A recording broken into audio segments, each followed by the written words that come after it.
Hey there, real music fans. Welcome back to the Real Music Observer. My name is Dave, observing real music in real time for real people like you and me. Gregg Allman. Wow.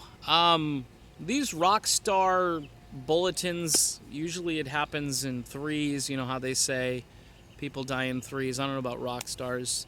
The dude from Soundgarden not too long ago, I didn't really comment on that because that's not my wheelhouse. That's post post me as far as the stuff I listen to and the stuff I like. Gregg Allman was a legend. He deserves to be called legend because he was just a one-of-a-kind musician, a one-of-a-kind voice, blending soul, a ton of blues, and of course that southern rock tradition, but also sort of rolling it into the extended play era. If you're a jam band fan, which I'm starting to get into a lot of jam band music these days because it's real, you have people like Jerry Garcia, Gregg Allman, and others that you can put on a pretty good sized list to thank, because all of these bands that are carrying on this tradition, bands like Tedeschi Trucks and the Grateful Dead or the Dead and Widespread Panic, all of those bands are really indebted to the work of the Allman Brothers Band, Gregg Allman. And Gregg Allman actually, I think, was a closet soul guy. I think he liked to listen to things like, Clarence Carter in his free time. I think he cut a couple of R&B influenced albums in the 80s, with one with I'm No Angel and then another one called Just Before the Bullets Fly, which those two albums are like bookends. I really enjoyed that music from that era. They don't get a lot of airplay anymore. Again, if I had a radio station and I could operate freely without some corporate yokel up top telling me what to play, some of that music would get into the playlist for sure. But the album with I'm No Angel, there's like a half dozen ringer cuts on that. And that's just good song selection, good songwriting, good production, and good instincts.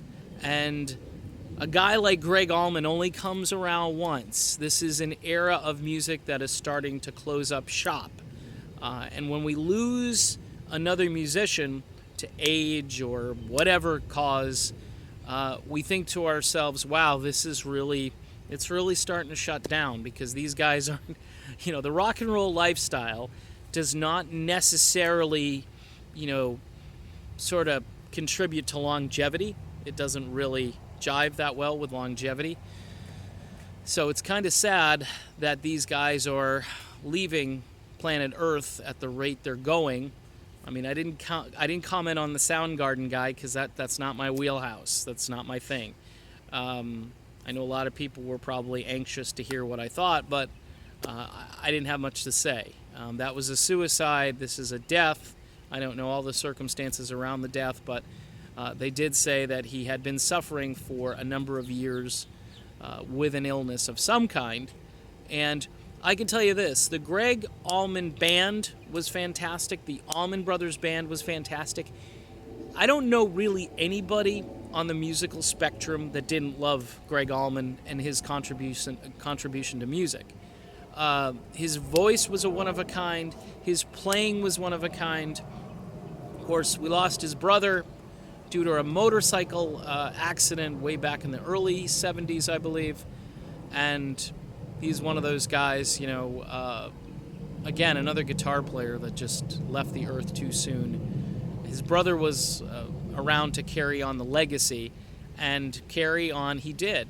Just a phenomenal player, and not much else you could say. Personally, like I said, I love those 80s albums that he did. I know he was hanging out with Cher for a while, which was kind of a very strange thing, but I guess, Cher wanted a bad boy, and Gregg had, he wrote a song about it called I'm No Angel. And I guess when you look at rock music today and what's happened to it, when you see a guy like Gregg pass away, you think to yourself, we're never going to pass this way again. musically speaking, unless you get a revival of people that want to imitate, but who want to do it authentically. Now, people have pointed out to me that, yeah, there's a bunch of bands, if you go looking, you can find them. But I'm talking about radio airplay. I'm talking about the days of where singles were released, you know? Ramblin' Man. I mean, that song would not get close to radio today. It just wouldn't.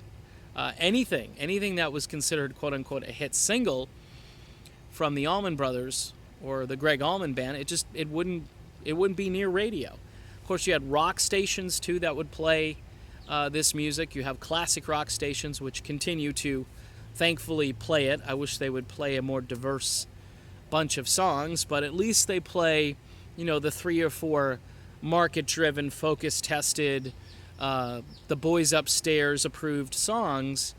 Although this guy had an amazing solo catalog, and the Allman Brothers Band, of course, has an amazing catalog all the way through.